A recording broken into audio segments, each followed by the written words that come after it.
जनता party के राष्ट्रीय अध्यक्ष जेपी नड्डा ने इंडियन एक्सप्रेस को दिए एक इंटरव्यू में कहा, शुरुआत में हम कम सक्षम थे, तब हमें आरएसएस की जरूरत पड़ती थी। अब हम ज्यादा सक्षम हैं।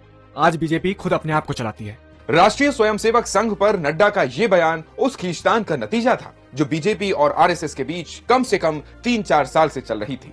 संघ इस बयान पर नाराज तो हुआ, लेकिन उसने किसी पॉलिटिकल पार्टी की तरह नाराजगी जाहिर नहीं की। लोकसभा चुनाव के नतीजे आए और भाजपा बहुमत से पीछे रह गई। नतीजों को लेकर हमने आरएसएस और इससे जुड़े लोगों से बातचीत की। आरएसएस के एक वरिष्ठ पदाधिकारी बताते हैं, ये चुनावी रिजल्ट एक के बाद एक आरएसएस की सलाह को किनारे करने का नतीजा है। क्या बीजेपी खुद को आरएसएस से बड़ा समझ रही है? क्या आरएसएस इस चुनाव में बीजेपी के साथ नहीं था? इस मामले पर संघ के एक पदाधिकारी ने कहा, बीजेपी आरएसएस की आइडियोलॉजी के साथ नहीं थी। आरएसएस किसी के साथ नहीं होता, वो अपनी आइडियोलॉजी के साथ होता है।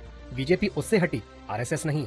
हमने चुनाव के बाद देश भर में संगठन के लोगों से बात की। फिलहाल चुनाव के विषय में संघ में कोई मीटिंग नहीं हुई, लेकिन अलग अलग लेवल पर फीडबैक लिए जा रहे हैं। चर्चा है कि आरएसएस के कार्यकर्ता बीजेपी को चुनाव जिताने के लिए ग्राउंड पर एक्टिव नहीं रहे। इसके कुछ कारण हैं। पहला कारण, राम मंदिर पर सलाह न मानना। आरएसएस के एक वरिष्ठ पदाधिकारी बताते हैं, राम मंदिर पर बीजेपी ने आरएसएस की बात सुननी बंद कर दी थी। शुरुआत चंपत राय पर वित्तीय गड़बड़ी के आरोप से हुई थी। आरएसएस ने चंपत राय को सख्त चेतावनी भी दी। इसके बाद बीजेपी ने राम मंदिर का मसला सीधा अपने हाथ में ले लिया। एक चर्चा ये भी है कि राम मंदिर निर्माण समिति के अध्यक्ष पीएम मोदी के करीबी नृपेंद्र मिश्रा को बनाया गया था।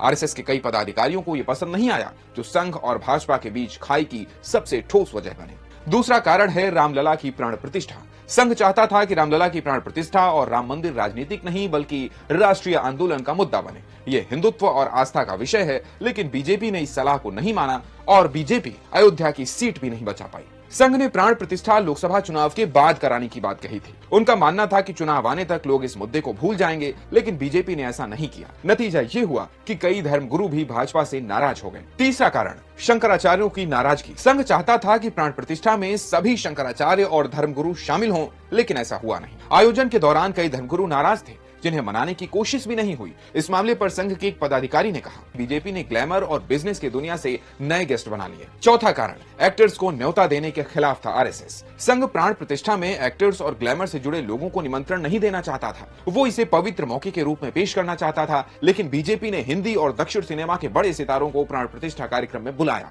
इसके अलावा संघ इस कार्यक्रम में अयोध्या के आसपास के उन राजपूत समुदाय के लोगों को आमंत्रित करना चाहता था, जिनकी पीढ़ियों ने मंदिर बनने तक पैरों में चप्पल और सिर पर पगड़ी ना पहनने का संकल्प लिया था। लेकिन बीजेपी ने इस मामले में भी संघ को तरजीह नहीं दी। पांचवा कारण है मोदी की पुजारी छवि पर असहमति। आरएसएस प्राण प्रतिष्ठा के मौके पर किसी राजनीतिक व्यक्ति की पूजा करने के खिलाफ था। वो चाहता था कि ये काम कोई धर्मगुरु करे, लेकिन ऐसा हुआ नहीं और पीएम मोदी यजमान बने।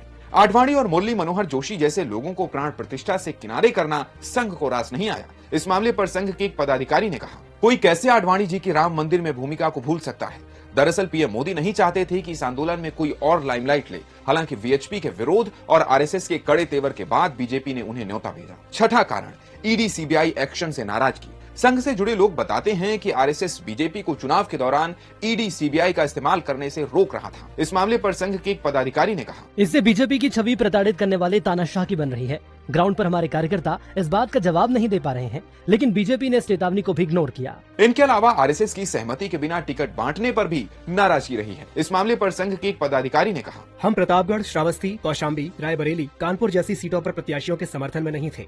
कुछ एक सांसदों को छोड़कर हमें नए लोगों को टिकट देना चाहिए, जैसे दिल्ली में दिया गया, लेकिन ऐसा नहीं हुआ। इस मामले पर संघ के एक पदाधिकारी ने कहा, संघ को मोदी की गारंटी जैसे स्लोगन और मुफ्त राशन बांटने की स्कीम भी पसंद नहीं आई।